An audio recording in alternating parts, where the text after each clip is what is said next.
Hello everyone, welcome to tasty dish by Sethu Palaniappan. இன்றைக்கி பசங்களுக்கெல்லாம் பிடிச்ச மாதிரி ஈவினிங் ஸ்நாக் ரெசிபி தான் பார்க்க போகிறோங்க. வாங்க எப்படி செய்யலான்றதை பார்க்கலாம்.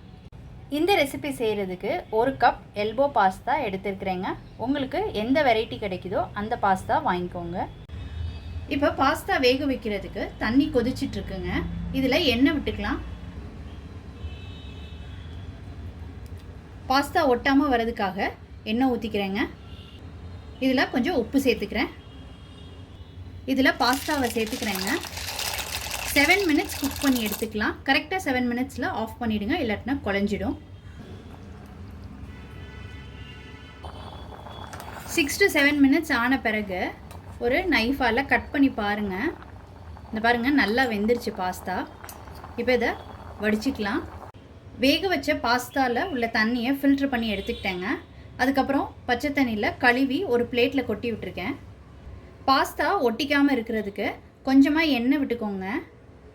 எண்ணெய் விட்டு பிரட்டி விட்டுக்கோங்க.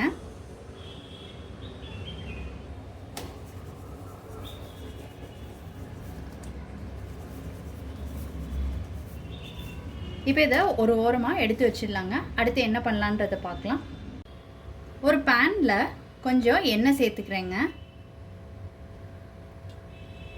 பட்டர் சேர்த்துக்கிறேன். இதில் ஃபைனாக சாப் பண்ண கார்லிக் சேர்த்துக்கிறேன். அடுத்து ஒரு பெரிய வெங்காயம் சேர்த்துக்கிறேன். வெங்காயம் நல்லா வதங்கட்டுங்க. வெங்காயம் நல்லா வதங்கிடுச்சு. இப்போ வந்து வெஜிடபிள்ஸ்லாம் சேர்த்துக்கலாங்க. கேரட் வந்து ஒரு பாதி கேரட்டு, பீன்ஸ் வந்து ஒரு 3 பீன்ஸு, பேபிகார்ன் வந்து ஒரு பேபிகார்ன். வெஜிடபிள்ஸ் வந்து உங்கள் விருப்பத்துக்கு ஏற்ற மாதிரி சேர்த்துக்கோங்க. ஹை ஃப்ளேமில் 2-3 நிமிஷத்துக்கு காயெல்லாம் நல்லா வதங்கிடுச்சுங்க. இதில் வந்து இப்போ கேப்சிகம் சேர்த்துக்கிறேன்.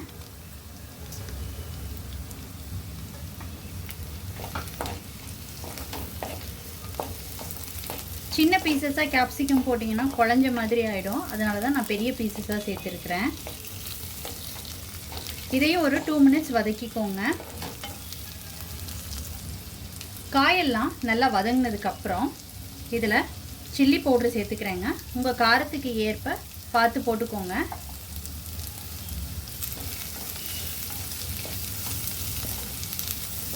பெப்பர் தூள் வேறு சேர்த்துக்க போகிறோங்க. அதனால் வந்து ரெட் சில்லி பவுட்ரு பார்த்து சேர்த்துக்கோங்க.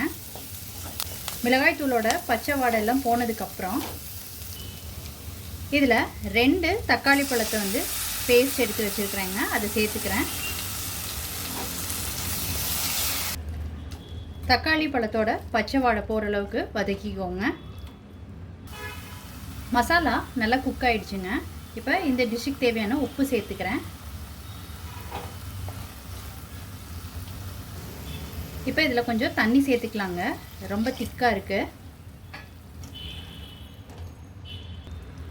இப்போ இதில் 1 ஸ்பூன் சாஸ் சேர்த்துக்கிறேங்க.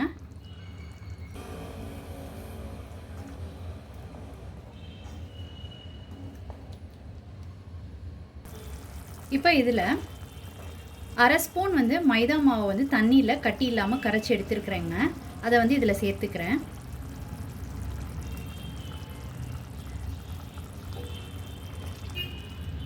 நல்லா கெட்டியாக ஒன்று சேர்ந்த மாதிரி வந்துடும். அதுக்காக மைதா மாவு மிக்ஸ் சேர்த்ததுக்கப்புறம் ஒரு 2 நிமிஷம் கொதிக்க விட்டாச்சு. நல்லா திக்காக வந்துடுச்சு பாருங்கள். இப்போ இதில் பாஸ்தா சேர்த்துக்கலாம். இது எல்லாத்தையும் நல்லா கலந்து விட்டுக்கலாம். எல்லா பாஸ்தாலையும் மசாலா ஒட்டுற மாதிரி மிக்ஸ் பண்ணி விடுங்க. இதில் கொஞ்சம் பெப்பர் தூள் சேர்த்துக்கிறேன்.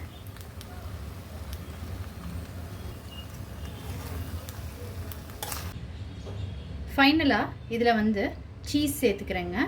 நான் வந்து ஸ்கொயர் சீஸ் வந்து க்யூபாக கட் பண்ணியிருக்கிறேன். அதை சேர்த்துக்கிறேன். உங்களுக்கு எந்த சீஸ் கிடைக்குதோ அதை சேர்த்துக்கோங்க. இப்போ பாஸ்தா ரெடி ஆகிடுச்சுங்க. இறக்கிடலாம். பாஸ்தா ரொம்ப சூப்பராக ரெடி ஆகிடுச்சுங்க. நீங்கள் இந்த ரெசிபி கண்டிப்பாக ட்ரை பண்ணி பாருங்கள்.